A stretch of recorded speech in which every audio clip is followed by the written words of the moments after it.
तो आपको बताएंगे बारिश का हाल और राजधानी किस तरीके से डूबी है पानी में। जैसे कि आप देख सकते हैं कि उस पर पानी पड़ गया है। आप सोचिए राजघाट तक में पानी भर गया है और कई इलाकों में पानी भरा हुआ है। यमुना का जल स्तर स्थिर हुआ है लेकिन अभी भी पानी भरा हुआ है।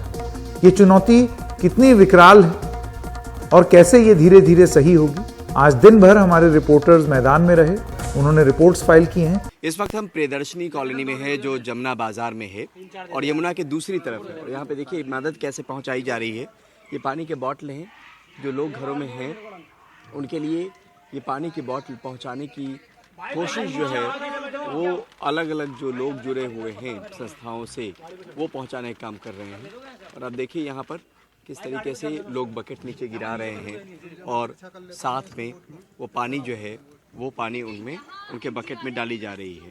तो आप देखिए किस तरीके से जो लोग हैं वो जाकर वहाँ पे पानी का बॉटल देने का काम जो है वो कर रहे हैं। किस तरीके से चल रहा है प्यास बुझाने का काम वो समझ सकते हैं आप, क्योंकि यहाँ पर बिजली की सप्लाई बाधित है, पानी जो जल बोर्ड से आता था उसकी सप्लाई बाधित है। तो ऐसे में ये पीने का पानी जो है वो मुहैया करवाने का काम कर रहे हैं, जो बकेट में बॉटल दे रहे हैं ताकि लोगों की मदद हो पाए। साथ में रेस्क्यू ऑपरेशन का काम जो है अभी इस प्रियदर्शनी कॉलोनी में एनडीआरएफ की तरफ से चल रहा है।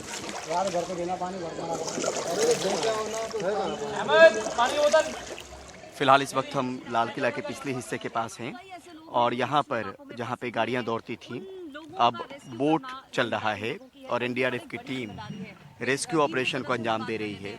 इस वक्त लोगों के लिए रिलीफ और रेस्क्यू दोनों ही बहुत ज़रूरी है।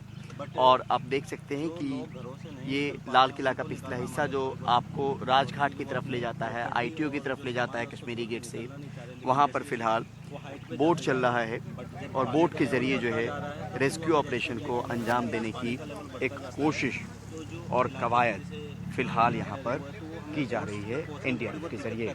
एनडीआरएफ के सब इंस्पेक्टर विजय कुमार हैं जो यमुना बाज़ार का इलाका है, यहाँ पर इनकी टीम तैनात है। द्वारका की टीम है, 16 टीमें लगी हैं। यहाँ से आप लोगों ने कितने लोगों को रेस्क्यू किया है पिछले 3 दिनों में? सर, यमुना बाज़ार के इलाके से हमने अप्रोक्स 300 लोगों को रेस्क्यू किया और अप्रोक्स 150 लाइव स्टॉक्स को रेस्क्यू किया है, जिसमें काव है, बफेलोज है और डॉग्स है, जिनको हमने रेस्क्यू किया है अभी तक।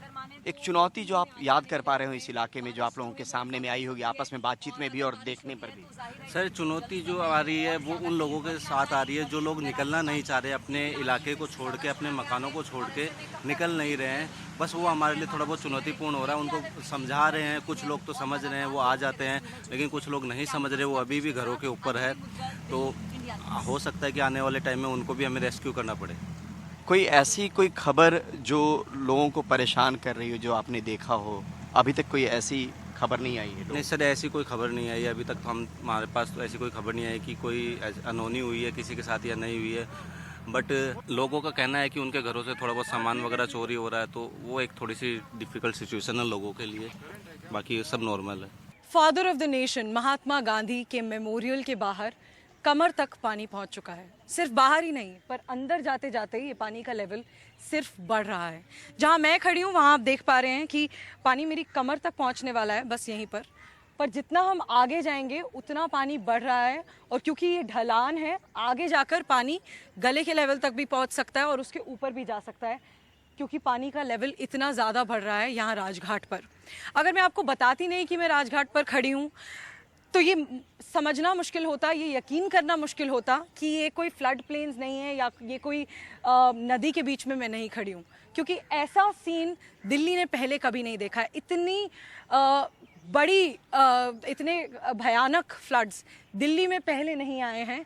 और इसका अंदाज़ा मैं आपको एक बहुत अहम चीज़ से देती हूँ, एक बहुत अहम जो पार्ट है राजघाट का, उससे मैं आपको इसका अंदाज़ा देती हूँ। यहाँ पर राजघाट का नेम प्लेट है। ये जो आप स्टोन देख रहे हैं जहाँ पर महात्मा गांधी का नाम भी लिखा है, अभी मेरे कैमरा पर्सन अशोक महाले आपको दिखाएंगे कि ये जो आप स्टोन देख रहे हैं यहाँ पर, जहाँ पर महात्मा गांधी का नाम लिखा है, यहीं बीच में राजघाट लिखा होता था ब्लैक कलर की टेक्स्ट में। पर वो अब पूरी तरह से पानी के अंदर डूब चुका है। आप नहीं देख सकते कि यहाँ पर राजघाट लिखा है। मेरे पीछे जो आप एक काली झोपड़ी का रूफ देख पा रहे हैं, वो ऐसे बहुत से झोपड़ियों के बीच है जो अब पूरी तरह से पानी के अंदर है। उस एक झोपड़ी का आप रूफ तो अभी देख पा रहे हैं, पर और यहाँ पर बहुत सी झोपड़ियाँ हैं जो बिल्कुल आप देख ही नहीं सकते हैं क्योंकि वो अभी पानी के अंदर हैं। ये दिल्ली का मयूर विहार इलाका है जहाँ पर हज़ारों लोग रहते थे एक समय पर अब यहाँ पर यमुना नदी के ओवरफ्लो होने की वजह से, यमुना नदी का रिकॉर्ड हाई लेवल पर बहने की वजह से सब कुछ पानी में डूब चुका है। लोगों के घर, लोगों के सामान, उनकी गाड़ी, उनकी बाइक सब पानी के अंदर हैं, ऐसा वो हमें बता रहे हैं। और यहाँ से लोगों को रेस्क्यू किया गया है, पर लोग यहाँ पर टेम्प्रेरी शेल्टर्स में रह रहे हैं। कुछ सब लोगों को सरकार के शेल्टर्स में जगह नहीं मिली है, वो शेल्टर्स पीछे हैं, वहाँ वाइट टेंट्स जो आपको दिख रहे हैं, तो इसलिए ये लोग यहाँ अपने टेम्प्रेरी शेल्टर्स में रह रहे हैं। कितनी देर लगती है ये पूरी लाइन ख़त्म होने में, खाना मिलने में? 2 घंटे लग जाते हैं कम से कम। 2 घंटे में खाना मिलता है। और ये एक एनजीओ है, पर क्या सरकार से कभी खाना मिलता है? सरकार की तरफ से आ रही है खाना। ये एक एनजीओ की तरफ से खाना आ रहा है। अब ये पता नहीं किसकी तरफ से आ रहा है, हम लोग खाना भाई मिल रहा है। हाँ। मिल रहा है हाँ। कहीं ना कहीं से। हाँ। जी बताइए। बढ़िया बढ़िया मिल रहा। जी खाना मिल रहा है। हाँ सब कुछ मिल रहा, पानी खाना सब मिल रहा, कोई दिक्कत नहीं हम लोग को। अच्छा, तो आप लोगों के भी घर डूब गए उधर पानी में? डूबी गया है, उसमें क्या है, सामान नहीं पड़ा है। वो सब तो डूबे पड़े हैं, कुछ भी निकलना ही नहीं है। तो क्या गैस चूल्हे कुछ ला पाए खाना बनाने के लिए? कुछ भी नहीं ला पाए हैं, सारा वहीं पर रह गया पानी में। तो गैस चूल्हा भी नहीं है? नहीं, तो आपको इन्हीं लोगों का सहारा लेना पड़ रहा है खाने के लिए? सहारा नहीं सबके है। अगर ये नहीं होंगे तो आपको खाना नहीं मिलेगा। हम मरेंगे। मैं इस वक्त आईटीओ पर मौजूद हूं और ये आईटीओ जो है वो काफी एक व्यस्त ट्रैफिक जंक्शन है। दक्षिणी दिल्ली को पूर्वी दिल्ली से जोड़ता है, मध्य दिल्ली को यमुना पार्क से जोड़ता है, आउटर दिल्ली से जोड़ता है। ये आप देखिए झील जैसा नज़ारा है। भैया आप जो है ये देखिए, ये कहा गया कि रविवार तक जो है वो वर्क फ्रॉम होम काम करिए, लेकिन आप सोचिए कि जो छोटा मोटा रोजगार करके दिल्ली में अपना परिवार का भरण पोषण करते हैं वो कैसे घर बैठकर काम करेंगे। चाचा कहाँ से आ रहे हैं, कितनी दिक्कत हुई? सर दिक्कत तो पूरा घूम कर आ रहे हैं, आईटीओ कहीं से अंदर नहीं आने दे रहे, और ऑफिस खुद जाना है सर काम करने, तो जा रहे हैं। ऑफिस जाना है? ये तो कहा जा रहा है संडे तक बंद कर दिया गया है, ऑफिस घर से काम करिए।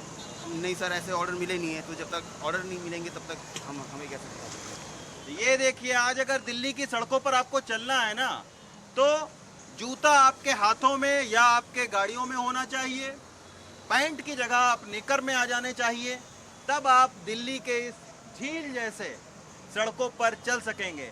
ये सोचिए, ये आईटीओ है और यहाँ का ये हाल है, तो आप सोचिए कि और इलाकों के क्या हालत होंगे। आप कहाँ से आ रहे हैं? तो मिंटो रोड से जा रहे हैं सर। मिंटो रोड से, और जाना कहाँ पे है? ये आईपी भवन। तो आईपी भवन में भी तो पानी भरा हुआ है। जाना तो पड़ेगा, देखना पड़ेगा, सूचना देना पड़ेगा ना अधिकारी सबको। अच्छा, पानी भर गया है। तभी तो मानेंगे ना सर। अच्छा, हाँ ये भी एक चुनौती है।